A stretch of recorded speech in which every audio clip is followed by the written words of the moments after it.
Hi everyone, I'm CA Pallavi Sharma and in my last video I talked about the resources जो कि मैंने CA Final Group 1 के लिए use किए थे. In this video, in short video, I'm gonna tell you how I went about my strategy, how I studied, मैंने किस तरह से preparation किया. So I'm gonna keep this video a little short. So let's start. तो going with FR, सबसे पहले FR के लिए मैंने क्लासेस किए थे. तो उसके लिए मैंने पूरी मेरी क्लासेस सबसे पहले कंप्लीट करी थी with in the time table. So basically पहले आपको टाइम टेबल बनाना बहुत ज़रूरी है कि आपके पास वन टाइम प्रिपरेशन के लिए कितना समय है, सेकंड टाइम रिवीजन के लिए कितना समय है और थर्ड रिवीजन के लिए कितना समय है. So it has to be in gradual manner. So if you are taking 20 days for first preparation, second has to be at least 10-11 days and then it has to reduce to 5 or 3 days. So that is how it should be. Gradually time decrease होना चाहिए.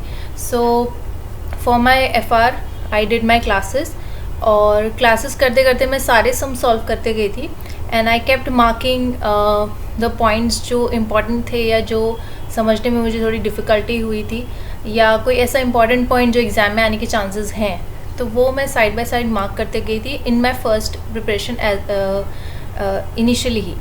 And then I went on to solve questions along with lectures और हर lecture के बाद मैं एक छोटा सा रिवीजन करती थी of the pointers that we did on that day. And next lecture शुरू करने से पहले भी मैं जो पिछले लेक्चर में हमने पढ़ा है उसका 10 minutes का रिवीजन करती थी. ये सी अजय अग्रवाल सर की क्लासेस में हमेशा होता था. सो समटाइम्स मैं खुद भी करती थी, मोस्टली वो भी खुद रिवीजन करवाते थे. So that help me a lot in retaining the concepts and understanding more better. उसके बाद फर्स्ट रिवीजन के बाद फर्स्ट प्रिपरेशन के बाद सेकेंड रिवीजन का टाइम आता है. उसमें फिर मैंने सिर्फ वही इंपॉर्टेंट क्वेश्चंस किए थे जो मैंने पहले से मार्क किए थे along with the concepts. So concepts have to be revised at each stage but the time duration has to reduce. उसके बाद you can continue to revise only the important question.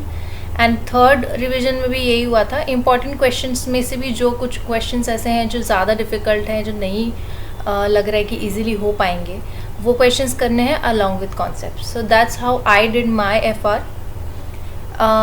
moving on to SFM. SFM का भी similar strategy है. your first preparation has to be with concepts and all the questions. It has to cover all the questions क्योंकि second और third revision में आप सारे questions नहीं देख पाओगे. You won't have the time. So SFM में सबसे पहले मैंने concepts किए थे through Ajay Agarwal sir's revision videos और फिर मैंने questions solve किए थे. तो एक फर्स्ट ही रीडिंग में आपके important questions मार्क होने चाहिए. That rule applies for all the subjects, not just FR and SFM. It applies to law, audit, basically all the subjects. आप फर्स्ट रीडिंग में हमेशा इम्पॉर्टेंट पॉइंट्स नोट करोगे, हमेशा important questions mark करोगे जो आपको लगता है कि थोड़ी डिफ़िकल्टी हुई समझने में या इम्पॉर्टेंट है या जो आपके टीचर्स बताएं, डिपेंडिंग ऑन दैट. सो मैंने भी वही किया था SFM में भी. I use to mark the questions as I went ahead. Second revision में again I did the concepts and only the important questions. And third revision आते आते तक you have to again do the concepts and then some selected questions. क्योंकि obviously आपके पास इतना time नहीं होगा कि आप बार बार 100 क्वेश्चन देखो, 150 क्वेश्चन देखो और कहीं कहीं तो 500 क्वेश्चन होते हैं, which is not at all feasible. So that's what I did. Then we come to law and audit. So law and audit की strategy is a little different from SFM and FR क्योंकि SFM और FR में आपको बहुत सारा solution करना होता है, बहुत सारे सम्स वगैरह करने होते हैं. But in audit specially what I did is I prepared these notes. ये मैंने अपने लास्ट वीडियो में भी शायद दिखाए थे. मैंने इस तरह से कुछ शॉर्ट नोट्स बनाए थे topic wise. So as you go and do the topics तो आपको अपने ईज़ ऑफ राइटिंग से, अंडरस्टैंडिंग से छोटे छोटे ये नोट्स टाइप बना लेने हैं. सो that's what I did. I made this little pointers of topics so that जब मैं सेकेंड टाइम रिवाइज करूँ मुझे फिर से पूरा कंटेंट ना पढ़ना पड़े और I can just go through this pointers. I try to cover all the topics in this but ऐसा कई बार हुआ मेरे साथ कि कुछ टॉपिक्स के लिए मैं ये ऐसे नोट्स नहीं बना पाई.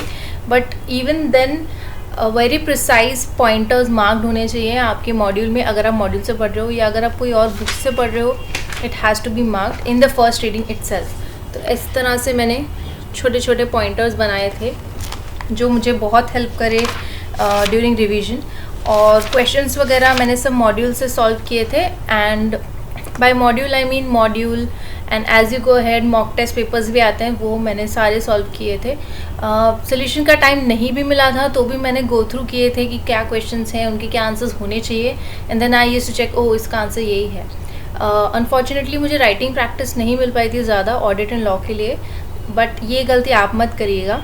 Please give test series, please give test of audit and law, क्योंकि उसमें आपका स्कोर उसी तरह इम्प्रूव होगा, अदरवाइज़ नहीं हो पाएगा। और one more thing I like to add here is professional ethics का। वो मैंने अपने लास्ट वीडियो में भी दिखाया था, ये चार्ट्स जो मैंने बनाए थे इस तरह से। सो 2 पेज में ये फर्स्ट शेड्यूल था एंड 2 पेज में ये सेकेंड शेड्यूल था।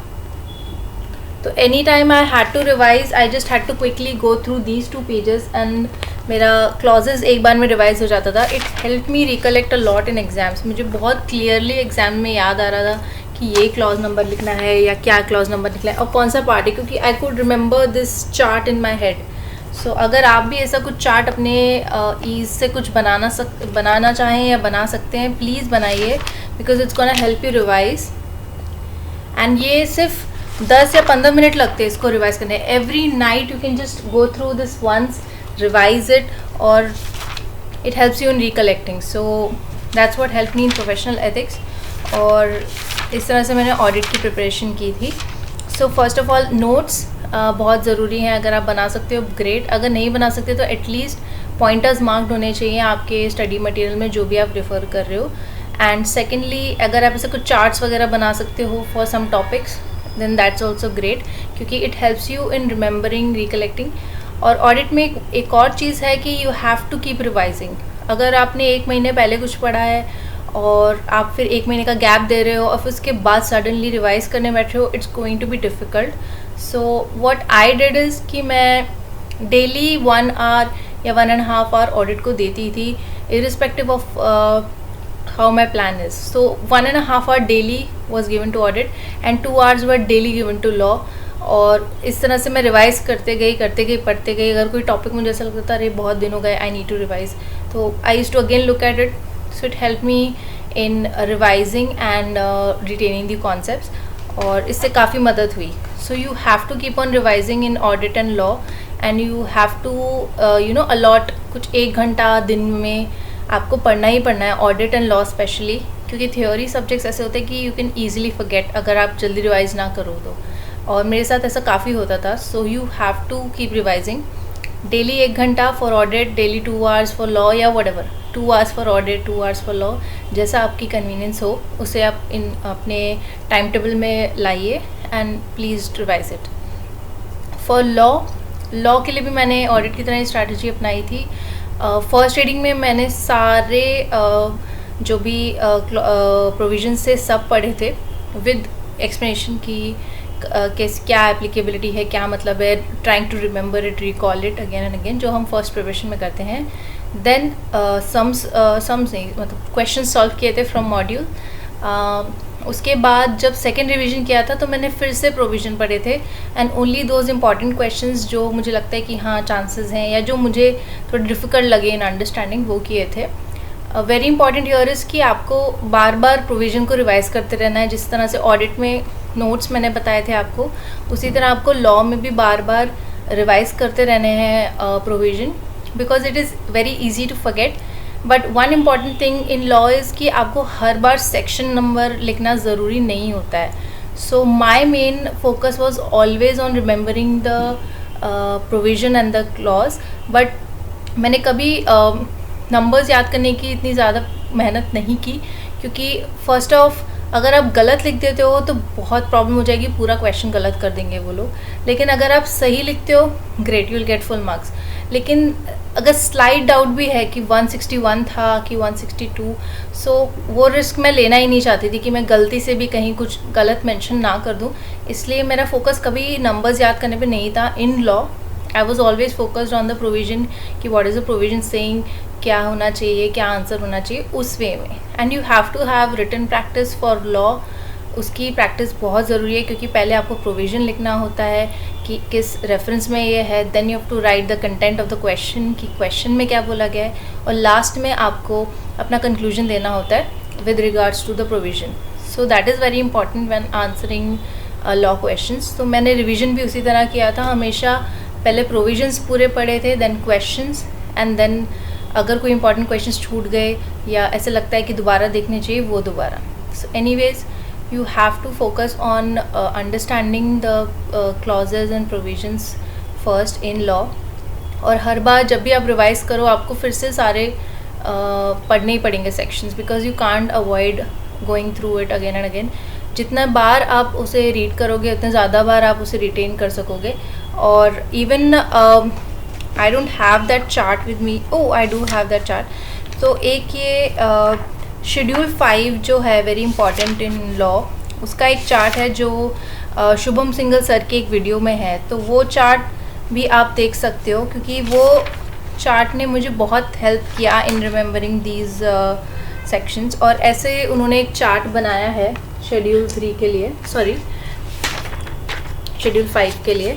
सो ऐसा उनका स्टार्टिंग है वो चार्ट का, और इस तरह से उन्होंने पूरा वो चार्ट जो है उस वीडियो में एक्सप्लेन किया है. एक सेपरेट वीडियो है उनकी शेड्यूल 5 के लिए, और अदर देन दैट उन्होंने मेन वीडियो भी जो है रिवीजन की उसमें भी वो मेंशन किया है. लेकिन जो एक कुछ बहुत 10 मिनट की या 15 मिनट की ऐसी एक वीडियो है शेड्यूल 5 की, उसमें इन्होंने पूरा वो चार्ट बना के दिया है शुभम सिंगल सर ने. तो उनके उसमें आपको ये चार्ट मिल जाएगा, and it is very easy to remember schedule 5 में, क्योंकि आप अगर प्रोविजंस पढ़ते जाओगे it is very difficult to retain it. लेकिन इस तरह चार्ट्स वगैरह फॉर्म करके अगर आप याद करते हो ना तो बहुत ज़्यादा रिटेन होती हैं चीज़ें. And I have personal experience है मेरा कि मैंने भी यही कोशिश की थी काफ़ी चीज़ों में कि मैं छोटे छोटे चार्ट्स बना के किसी तरह से याद करूँ, so that I could recollect things. Even in my notes I to do that a lot. जैसे कि ऑडिट के नोट्स हैं उसमें भी ऐसे छोटे छोटे चार्ट्स बनाती थी मैं, ताकि मैं उसे रिटेन कर सकूँ ज़्यादा. सो that's what I did. I try to make this video short, but हाँ काफ़ी टाइम हो गया है. So I hope this helps you all. In case you have any queries, you can drop me a comment, और आप like कर सकते हैं, share कर सकते हैं. And if you feel that this content is helping you, please do share with others. And I hope I was able to explain properly, even though मैंने बहुत short रखने की कोशिश की है, काफ़ी लंबा हो गया है. So yeah, keep watching. Thank you so much, and take care. Bye.